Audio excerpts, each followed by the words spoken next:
Mag-check muna tayo ng attendance. Ito ay papangunahan ng ating President na si Lawrence. Nagyan ko na lang ng letter A yung mga absent. Dahil marami naman ang present. Okay, magdadasal tayo. Masita niyo pa yung class. Let's bow our heads and place ourselves in the presence of the Lord. Dear Lord, we stand before you in humble prayer before we start this program. We realize that without your blessings, we would not be able to succeed with the plans we have for this activity. Bestow your grace and divine wisdom to all of us present here, so we could cooperate and enjoy camaraderie and love for the greater glory of your name. Bless also those we have left behind our homes. May you grant them peace and happiness as they go about their activities. Bless people around the globe that they may enjoy peace and the goodness of your love. We ask all these through your mighty name. Amen. You may now take your seat.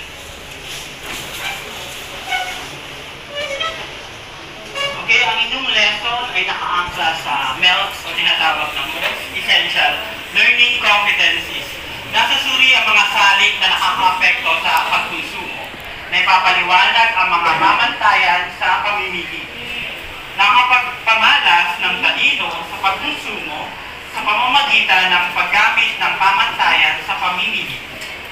Napapahalagahan ang pagsasabuhay sa mga pamantayan sa pamimili. Meron din itong integration ng edukasyon sa pagpapakatao, which is ang pagiging patas sa lahat ng pagkakataon. So, kailangan natin maging fair sa lahat ng pagkakataon. Bago yan, magbabalik-aral muna tayo. Ano kaya ang inyong huling lesson? Sino ang nakakaalala? Okay, Vladimir? Kung saan kaya yung ating huling lesson? Gina? Anong pinakapaksa?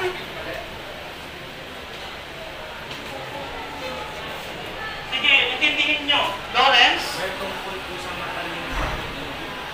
Tungkol sa matalinong pamimili. At kaugnay niyan ay ang pagkonsumo. Anong pagkakaintindi nyo sa pagkonsumo? Yung pinakatumbok na salita. Sige si Lawrence. Paggamit. Yan. Ayun yung kasing kahulugan ng salitang pagkonsumo. Pagkonsumo sa iba't ibang mga bagay.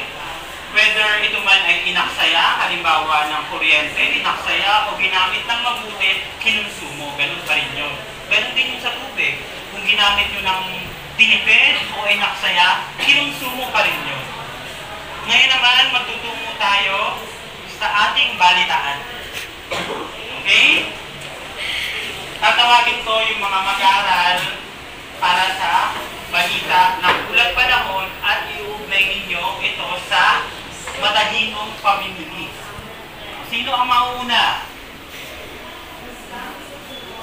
para sa ating pagbabalita? May sino mauuna? Sige, ikaw na nga. Okay lang.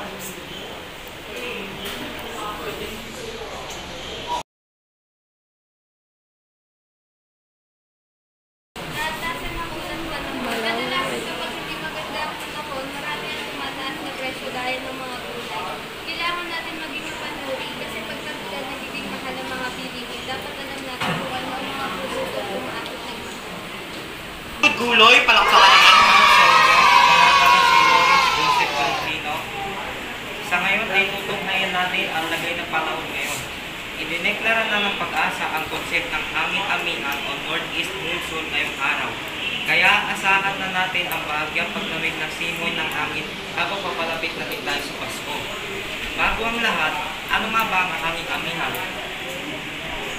Ayon sa pag-asa, ang northeast monsoon ay binubuo ng malamig at tuyong hangin mula sa Siberia at mainland China. Kadalasan nito nakakaapekto sa bansa simula bear months. Kung kaya ay unti-unti na natin nararamdaman ang bahagyang paglamig ng panahon, lalo na kung talagang lumakas ang bukso nito sa mga susunod na araw. Kumpara sa habagat, mahihinang ulan lang ang dala nito. Pero bukod sa amihan, patuloy pa rin ang pag-uulan at ang localized thunderstorm sa ilang bahagi pa ng bansa. Base sa datos ng Metro Weather, may pag-ulan bukas sa Luzon lalo na po sa hapon. Aasahan niya sa Northern Luzon, ilang bahagi na Central Luzon, Calabarzon, Bicol Region at Mimaropa. May malakas pa rin ng pag-ulan sa ilang bahagi ng Bicol Region at Northern Luzon sa linggo. Sa Metro Manila, may tsansa rin ng ulan bukas lalo na sa hapon. Ibigay na ng President ang listahan ng meron na tayong listahan ng attendance. Very good sa dalawang nagulat, si Guloy at saka si Lawrence ang ating President. Ngayon naman, ano kaya ang pamagat ng inyong lesson? Kaya nyo bang hulaan, class? Meron bang makaka-relate? Sige, tuloy na tayo. Ito ay ang aralin 5, yung kaugnay ng pagkonsumo na sinagot ng ating President na si Lawrence. Ang pinaka-topic o paksa ay ang pamantayan sa matalinong pamimili. Ngayon naman, magpapakita ako sa inyo ng video ng loob at labas ng Divisoria. So, panoodin yung mabuti.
Inyong nakikita ay ang labas ng Divisoria.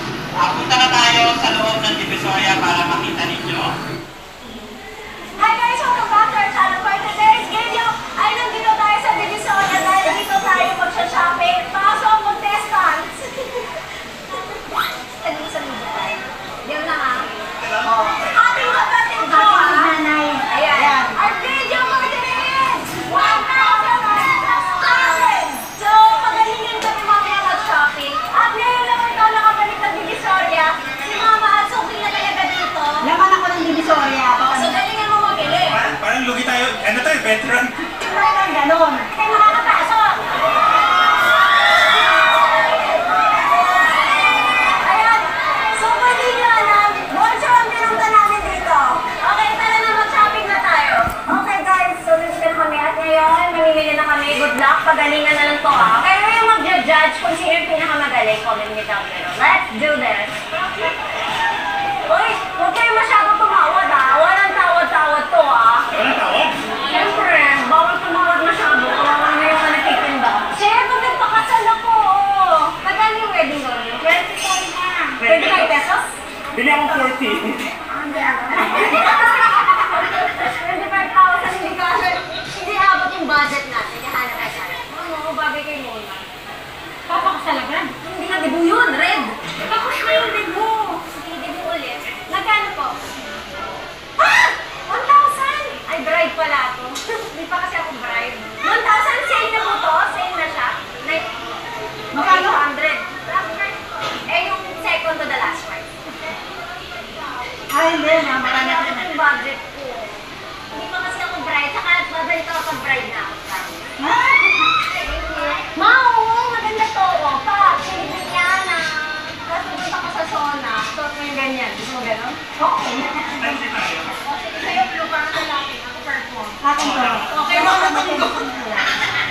mga gantong type ko o bet ko, Ashin, ganito bagay sa'yo. Maganda yan. Tapos pupunta ka ng beach. Ano? Balitang ba ito? Cute kaya to kay Gib-Gib. Oh. Ay, ito maganda kay Gib-Gib. Magkano po to? Ay, siya lang mabibili ko. Ate, may kalaban natin. Ma! Tingnan mo, yung kalaban namin na una. Hoy, parang wala nang mabibili sa ano ngayon, parang Ito natin! Meron 99 pesos. Wala na bakit yung mga ano na. Ito Gucci oh. Saan Gucci? Louis Ayun, Vuitton? oh. Hermes? Chanel. Parang ito ako. 150. Ay, ito! Oh, duster. Kung nasa bahay ka. Magkano yung duster? Ha? Bakit dati may mga 20 lang na napupunta ako dito, may 380 lang. Una kaya tayo mag 1,000 pesos para tatlo lang mabibili ko. Dito na pala ngayon, dati 120, 130. Ano yun? 1950, 19... Uy, may naman ah. Okay, inyong natunghayan yung loob at labas ng Divisoria. Ano naman ang inyong masasabi dito? Tatawag ako ng bata.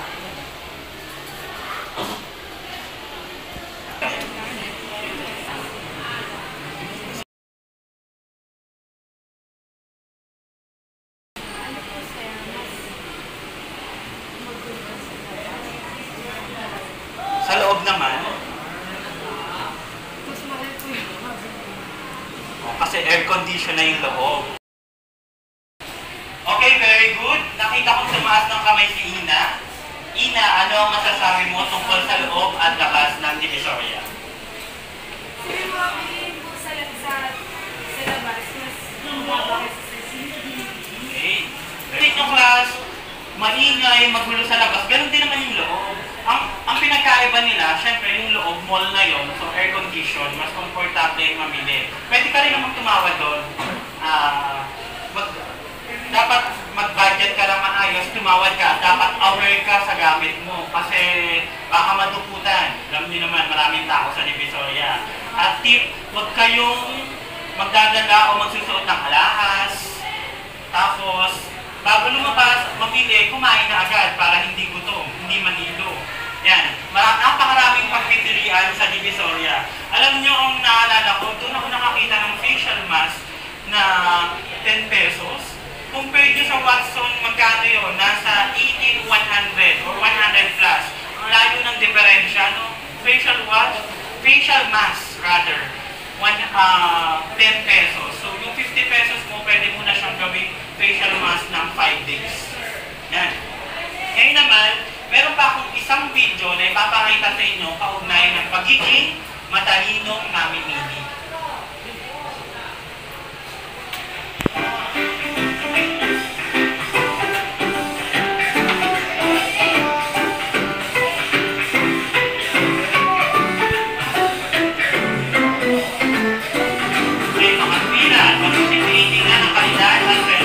Dahil limitado ang budget.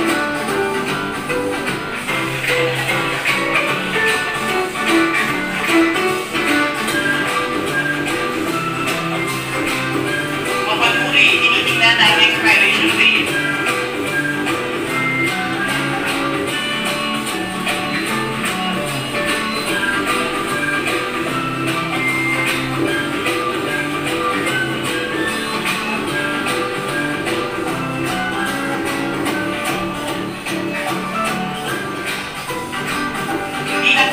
Buying, hindi nagpapagabal sa artificial na kakulangan, hindi nagpapadala sa anunsyo.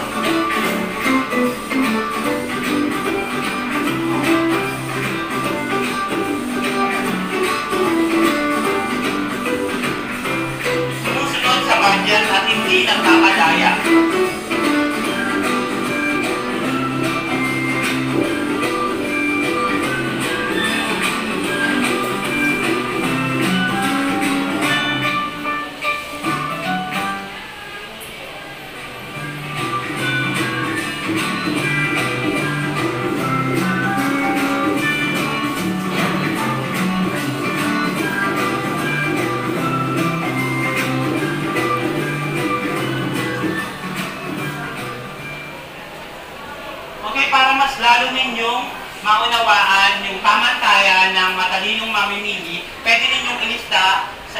papel o sa inyong notebook.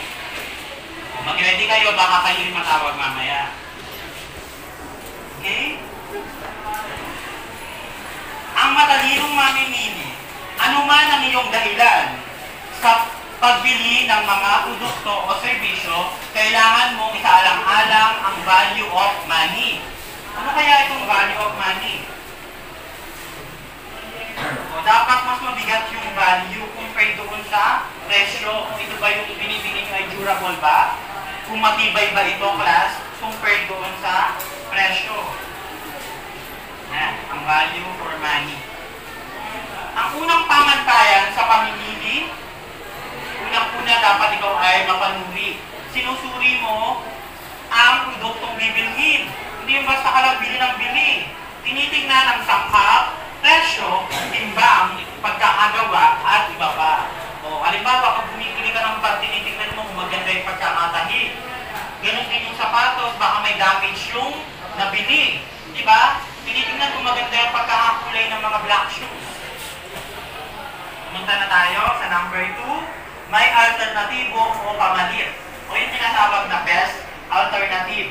May mga panahon na walang sapat na pera ang mamimili upang bilhin ang produktong dati nang binibili. So, dapat meron kang best alternative. Pangatlo, ito importante to, hindi nagpapadaya. May mga pagkakataon na ang mamimili ay papatapat sa tindero o tindera na may hindi magandang hangarin. Particular na sa timbang. So, check nyo mabuting timbang. No? What if gold yung bibilhin nyo per gram yun? Dapat kita nyo na tinitimbang ng maayos para hindi kayo madaya. Pang-apat, makatuwiran. Sa pagpili ng isang produkto ay sinasaalang-alang ang presyo at kalidad nito. So, kung mahal yung bibilhin nyo, make sure na quality para yung nabili nyo ay magandang klase at hindi kayo lugi.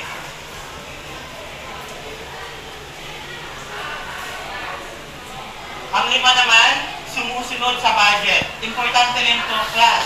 Tinitimbang mga bagay-bagay ayon sa budget. So kapag ikaw ay bibili, o ano ba, kung may credit card ka, make sure na kaya mong bayaran. Hindi yung kuha ka ng kuha, hindi mo naman kaya bayaran. Malulubog ka sa utang.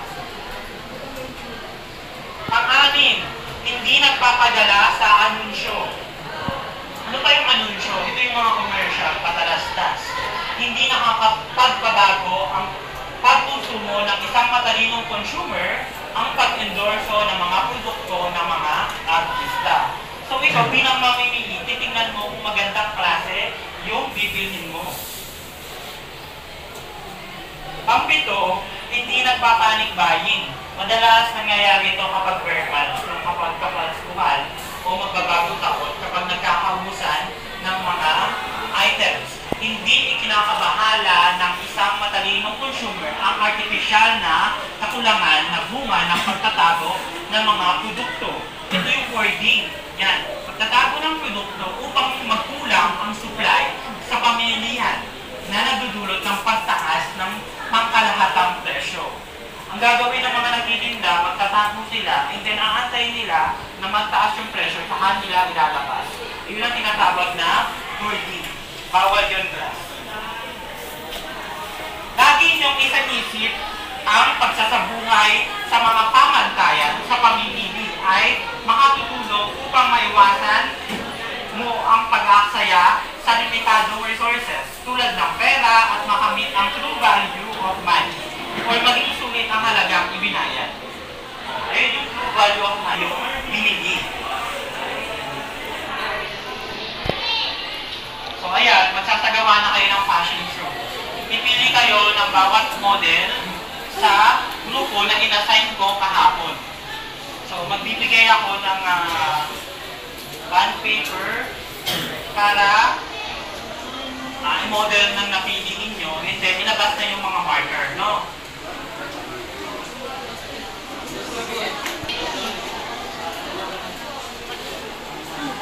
Pipili ang bawat pangkat ng kanilang madaling model o modelo, magdidikit ang mga mag-aaral ng mga katangian nila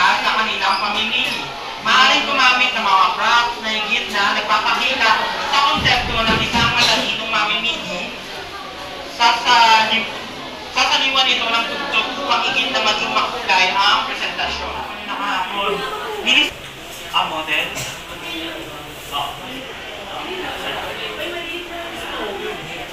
Ayun yung ayun yung slogan, di ba pa yung nilalagay niyo? Bilisan ng kilos class. Market. Meron ako dito tape, and mamaya makat kayo dito.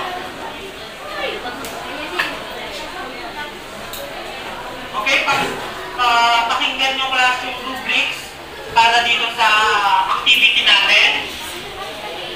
Pamantayan, nilalaman. Nakapaloob ang katangian ng isang matalinong mamimili, 25%. Pagmumodelo, mahusay at akmang kilos ng pagmumodelo, 50%. And then, kagamitan, disenyo ng kasuotan, malikhain ang kagamitan, 25% for a total of 100%. Ano yung napili nyo para hindi pare-pareho? Ano yung katangian?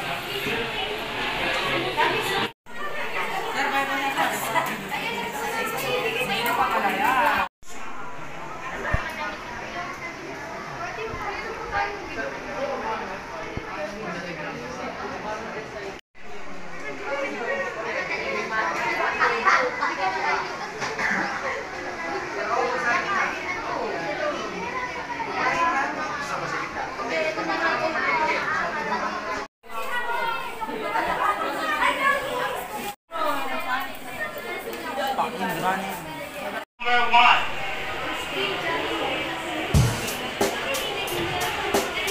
Check the mic and make sure it sound right, boys.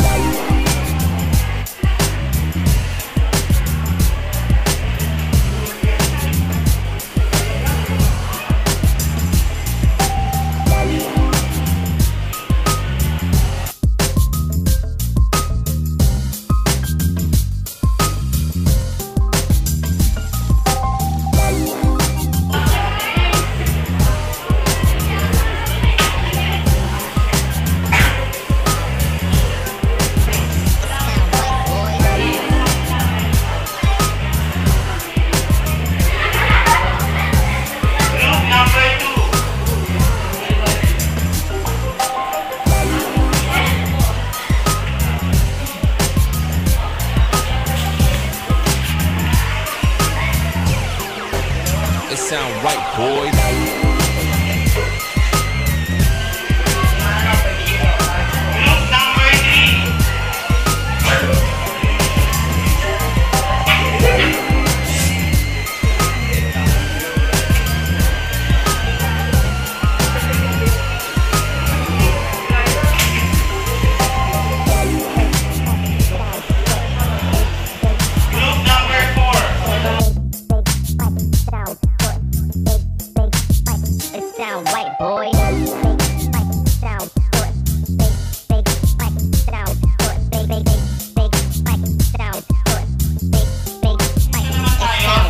Pagpapaliwanag ng napili nyo pamantayan sa matalinong mamimili. Unahin natin ang group number 1 para ipaliwanag ang kanilang napili. Napili po namin ang maging mapanuri dahil sa panahon po ngayon, madami na po tawag mga mandaraya. So, ayun, diba? Lalo-lalo na po ngayon yung nag-trending sa TikTok, yung mga sans po, na nagbebenta sila ng mga produktong hindi pa inaano sa FDA approved. Kailangan nilang pa-approve doon yung binibenta ng mga produkto. Para sa amin po, mapanuri kasi kahit po mahal yung bilihin, ang halaga good quality naman yun, diba? Kasi tayo din yung para sa sarili din naman natin yung gagamitin. 3. Okay, very good. Group 1. Very good, Jaka. Talaga namang pinakita ng grupong ito ang beauty and brain. Congratulations. Palakpakan naman ang group 1. Ngayon naman tayo ay dumako sa group 2. Papanibay, hindi minamadali ang pamimili, maging mapanuri muna sa kalidad ng produkto o bibili sa susunod. Ang iyong bilihin kung ito ba ay expired na o hindi pa. At siguraduhin ito ay pasok sa budget at iyong papakinabangan. Para sa group 2, talaga namang hindi nagpapatalo. Ang group 2, pinakita ang katalinuhan. Very naman tayo sa ng Group 3? Pagsunod sa budget. Maraming mga importante sa pagiging consumer, lalo na yung budget. Kaya yung budget, kailangan kumpleto siya. Kasi kung hindi siya kumpleto, maaaring magkaroon ka ng utang. Kaya naman, kulangin ka ng budget para o baka hindi mo makompleto yung mga kailangan mo. Okay, very good. Group 3. Talaga namang ipinamalas din ng boys. Very good, Muel. Palakpakan ng Group 3. Okay, ngayon naman dumako tayo sa Group 4 at nandito si Panganoron upang ipaliwanag ang kanilang napili. Group 4. Kasi nagpapalaya. Yung mga pagkakataon ay tayo nag-aaral naman. Ang naman at kapwa. Kailangan natin sabihin ang timpang ba ay pantay o kung ito hindi. Ang matalinong pamimili ay dapat alerta o pamimili ng Good. Group 4. Talaga namang nagpamalas ng katalinuhan ang lahat ng mga mag-aaral ng Grade 9 Jollibee. Ipagpatuloy ang inyong kasipagan sa pag-aaral. Palakpakan ang bawat isa. Okay? I-announce na natin ang nanalo. Ang nanalo ay nakakuha ng 95%, which is Group 1. Palakpakan naman ang Group 1. Okay, lahat ay nagpamalas ng katalinuhan at talaga naman naging active at pinakita ang mga katangian ng matalinong mamimili. Very good class. Okay, pumunta na tayo sa number 2. Paano nakaka-apekto ang mga pamantayang ito sa inyong pagkonsumo? Ito ay base sa sarili niyong pagpapaliwanag. O si Vladimir, tumataas ng kamay.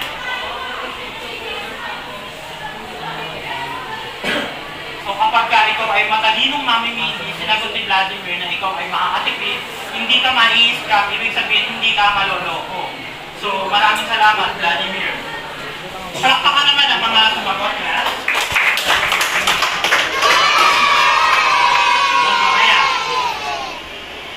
Okay, alin sa mga pamantayan ng mamimili ang iyong kalakasan, kahinaan, ipaliwanag. Yun yung 7 katangian ng matalinong mamimili. O, sino ang sasagot?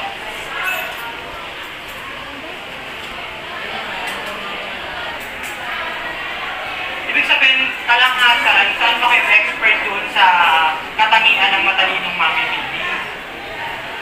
Kahinaan, saan kayo mahina doon sa 7 katangian? Sa budget, sir, kasi lagi po akong naglilista po ng mga kailangan kong bilhin. Tapos yung kahinaan naman po, yung may alternatibong pamalit. Kasi sir, mahirap po ipalit yung trust mo na brand. Okay, very good. Mahusay ang pagkakapaliwanag. Maganda ang pagkakapaliwanag ni Vladimir. Unang-una nga naman, kalakasan niya yung pagsunod sa budget. Siyempre, parang hindi ka ma-short sa budget para lahat ng kailangan mo ay mabili. Doon naman sa pagpili ng best alternative, nasabi niya na yun ang kanyang kahinaan.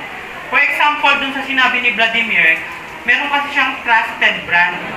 Halimbawa na lamang, pagdating sa gamot, o mahirap nga naman pumili ng hindi mo trusted na gamot. O doon ka siyempre sa hiyang sa'yo. Ganun din halimbawa sa mga toothpaste, sa shampoo, sa sabon na ginagamit ninyo. Siyempre, ang bibili ninyo yung subok na ninyong mga brand. Okay?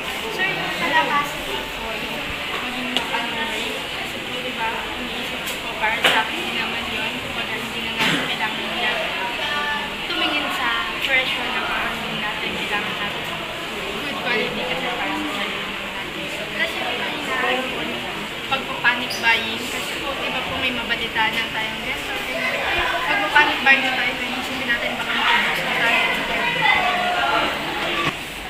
Okay, very good, Jaka.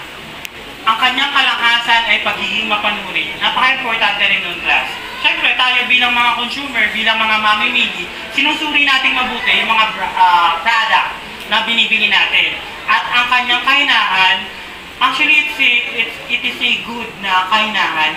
Hindi masamang kahinaan yun, yung pagpapanic buying. So, huwag ka lamang sobra sa pagpapanic buying kasi saka naman makonsumo yung budget mo. Ang pinakamaganda dyan, nakalista lahat ng mga budget. Naka-budget yung mga dapat bilhin para hindi ka nagpa-panic buying. Kadalasan lang naman, nagpa-panic buying ang mga customer, mga consumer kapag nagkakaubusan. Usually nangyayari yan kapag Christmas season. Okay? Palakpakan ninyo.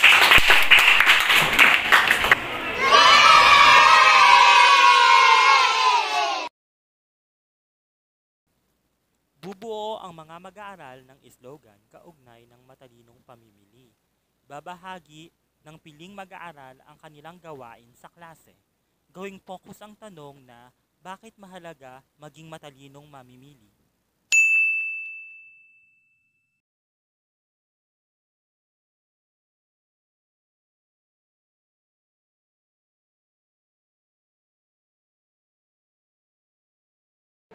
Ako po si Lawrence Joseph Tolentino at ito po ang aking kasagutan sa tanong na bakit mahalaga na maging matalino sa pamimili. Mahalaga na maging matalino sa pamimili dahil ito ay makakatulong sa iyo na makagawa ng tamang desisyon at magkaroon ng pinakamahusay na halaga para sa iyong pera. Mas kailangan mo pag-isipan kung kailangan mo ba ang bibilhin mo o kagustuhan mo lamang. Para ito sa lahat, makatipid ka at makapag-ipon-ipon din ng pera. Ako po si Jen Manlene de Gaspidiaca. Ito po ang aking kasagutan sa tanong na bakit mahalaga ang maging matalinong mamimili. Mahalaga ang maging matalinong mamimili upang hindi tayo nagkakamali sa mga produktong bibilhin natin. Katulad ng pag-check ng mga labels, ng mga expiration date at ng mga manufacturer. Sa ganitong paraan, hindi tayo magkakamali at mapapagastos ng malaki. May kasabihan nga tayo na quality over quantity. Mas okay na mas mahal ng kaunti at sigurado tayo nakatiwa-tiwala at nasa maayos na kondisyon ang mga produktong binili. Kaysa naman mura nga, ngunit ikakapahamak naman natin. Ang pagiging matalinong mamimili ay sigurista at wais. May mga paraan tayo para mapamura habang good quality ang bibilhin. Ito ay sa pamamagitan ng pagbili ng nakasale o paggamit ng mga voucher. Magandang hapon, ako si Pauline at ito ang aking kasagutan sa tanong na kung bakit mahalaga ang maging matalinong pamimili. Mahalaga ang maging matalinong mamimili upang maipamuhay natin ang maayos at matapat na pamahalaan ng ating mga pinansyal. Sa pamamagitan nito, nakapagtagumpay tayo sa personal na buhay at tumutulong sa pag-unlad ng ating ekonomiya. Okay, pag-aralan ng mga susunod na aralin. Karapatan at pananagutan ng isang mamimili at consumer protection agencies. Yan nga pala yung inyong assignment. Gabay na tanong, ano ang mga karapatan at pananagutan ng isang mamimili? Magbigay ng mga ahensya ng pamahalaan na tumutulong upang maisulong ang kapakanan ng mga mamimili. Ayan, sangguniang 99 hanggang 101 ay kanakis sumunod para sa inyong mga mag-aaral. Okay, maraming salamat. Thank you very much, Grade 9 Galilee, sa ipinamalas ninyong katalinuhan para sa lesson natin ang pagiging matalinong